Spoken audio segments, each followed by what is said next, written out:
We just took the opportunity to reflect on our gratitude, which I assume many of us did yesterday as well. Thanksgiving connects deeply with Judaism's daily prayers. It also connects with this week's Torah portion, Vayetzei. Here's my usual disclaimer. I'm no rabbi. But I'm going to try to share some of my insights about this week's Torah portion.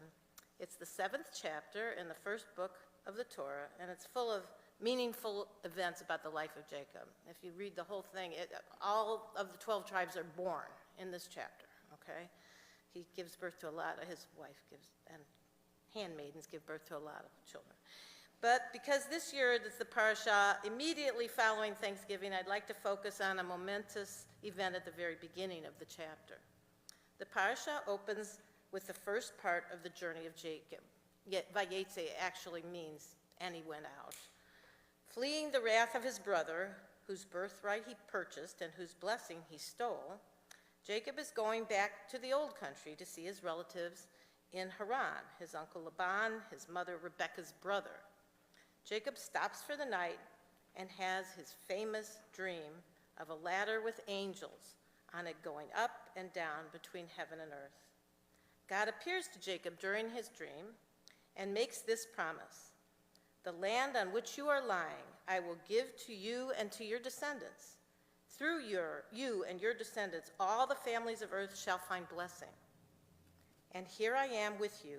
I will watch over you wherever you go, and I will bring you back to this soil. When Jacob awakens, he's greatly moved, sets up a monument, and names that place, anybody know? Beth-El. Here we are. The house of God. In studying this portion, I found a commentary by Rabbi Mark Saperstein that discussed an interesting aspect of the narrative of Jacob's dream and its immediate aftermath, the vow that Jacob articulates in response to this encounter with the divine presence.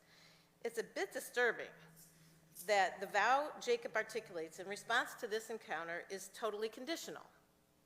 He says, if God is with me and watches over me on this path that I am taking, and gives me bread to eat and clothes to wear, and I return safely to my Father's house, then will the Eternal be my God.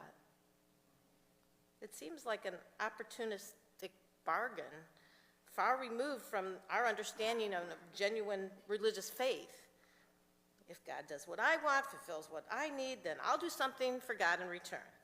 This certainly doesn't seem like the words of a patriarchal model.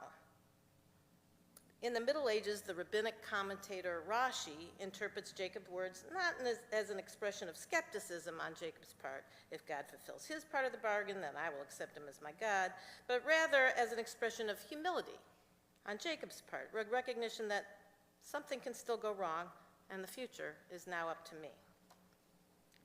Yesterday, when we got together with loved ones for Thanksgiving, I remembered something Rabbi Morrison wrote about not only counting our blessings, but also considering how we might be a blessing to others.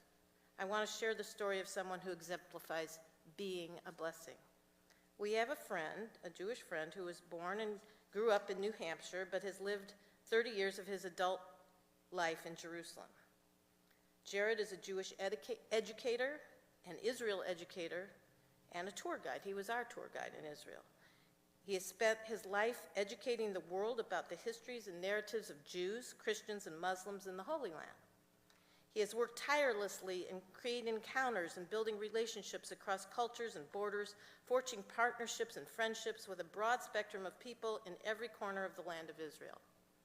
He's an extremely committed peace activist who raised his 3 children to also pursue peace with their Palestinian friends and neighbors. He writes, I've been truly blessed to experience so many inspirational moments, even at the darkest times. I love being able to share these moments with my students and guests, but over the last 5 years, due to COVID, political crises, and the violent conflict, those opportunities have dwindled to almost zero. To make a living, he's been teaching over here in the United States, but he started a WhatsApp group called Peace, like P-A-C-E, of Mind, to, in his words, infect the universe with hope and optimism I experience every day. In the past 2 years, the stories we receive about Jews and their Arab neighbors in Israel has been anything but optimistic. Recently, Jared went back home to Israel to do what he has done the day after Simchat Torah for the past 2 decades. He awakened before sunrise with colleagues at Rabbis for Human Rights to join their Palestinian neighbors in harvesting this season's olive crop in Israel's West Bank, just outside of Bethlehem. It was a really long story, but there's a lot going on. But the IDF soldiers tried to shoo them off, and he said, yeah, well, we're just going to cross the road and get to work at another farm across the way. Jared is, and I quote, determined to foster opportunities for Israelis and Palestinians to celebrate together the bounty of this good land and observe the commandments of justice in our shared monotheistic narratives. I'll never forget the picture of him atop one of those trees with a huge grin, fulfilling his 10-year-old self's desire to climb to the very top while reaping those hard-to-reach olives. Jared also shared another story of a Gazan couple, Mohammed and his wife, who decided to start cooking meals for their hungry neighbors and distributing potable water in the middle of the Gaza Strip. As you would imagine, they had no resources of their own. So he reached, whenever he had internet connection, which was rare, but he reached out to Israeli Jews on Facebook. And Noah, a young Jewish Israeli woman, responded. Over a number of weeks, they began to converse, shared their respective experiences during the war, and formed an unexpected friendship. Now, a year later, Mohammed and his wife are feeding and providing critical supplies to more than 100 Gazan families at least 3 times a week, largely supported by Noah and her circle of friends in Israel.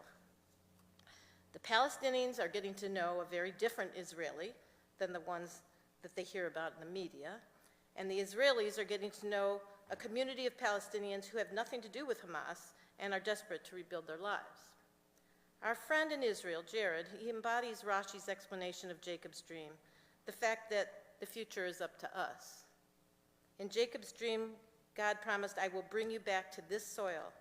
Today, the Jews in Israel have lived through unimaginable terror on October 7th, 2023. And yet these examples I've shared today are about people who do not base their faith on a transactional agreement with God.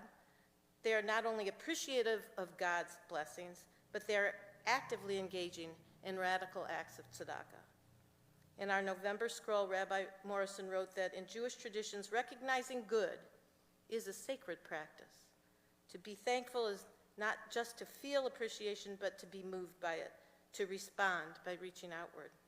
If Israelis can do things to make life better for others in the midst of their war-torn country, may we be inspired to do even small acts that may be a blessing to others here.